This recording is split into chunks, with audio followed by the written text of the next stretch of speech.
เป็นอย่างวินัยจึงสำคัญที่สุดในการเทรดในโลกของการเงินความรู้ทางด้านเทคนิคมีส่วนเพียง20ถึง 30%เท่านั้นส่วนที่เหลือคือการบริหารและการจัดการวินัยคือตัวตัดสินว่าเจ้าเป็นนักเทรดหรือนักพนันเริ่มสร้างวินัยให้กับตัวเองได้แบบง่ายๆด้วย4ขั้นตอนนี้ 1. เขียนแผนการเทรดให้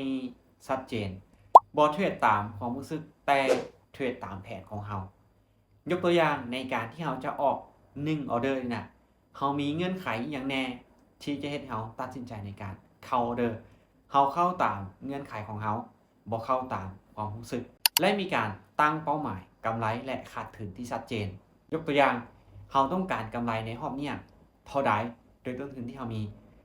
และถ้าว่าเราเข้าตลาดบ่ได้เรายอมเสียยอมขาดทุนได้เท่าใด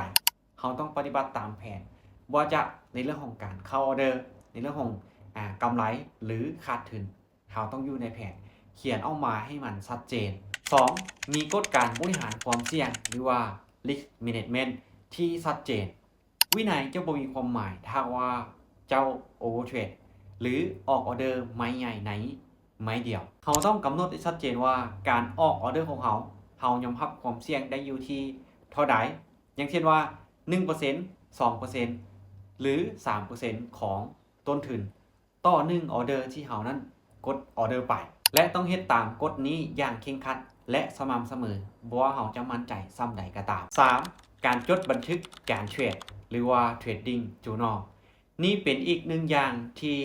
ตุ้ยเว้าเป็นประจำเพราะว่านี่จะเป็นสิ่งที่ทรงพลังที่สุดในการสร้างวินัย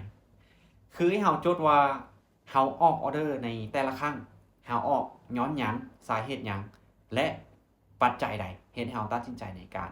ออกออเดอร์ในเมื่อเราจดบันทึกการเทรดของเราไปแล้วเราจะเห็นนิสัยและพฤติกรรมของตัวเองและเห็นจุดอ่อนของตัวเองในเมื่อเราเห็นจุดอ่อนของเขาจะเฮ็ดให้เรานั้นคุมตัวเองได้ดีขึ้นและข้อที่4ฝึกฝนการบอเทรด The Discipline of Waiting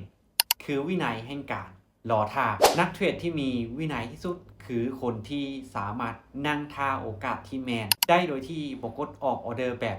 มัวๆ No trade it a trade การรอให้ตลาดมาหาแผนของเขาคือวินัยระดับสูงปรับ mindset เปลี่ยนมุมมองจากการหาเงินให้ได้ไวๆเปลี่ยนมาเป็นการรักษาเงินให้ได้แล้ววินัยมันจะเกิดขึ้นเองโดยอัตโนมัติ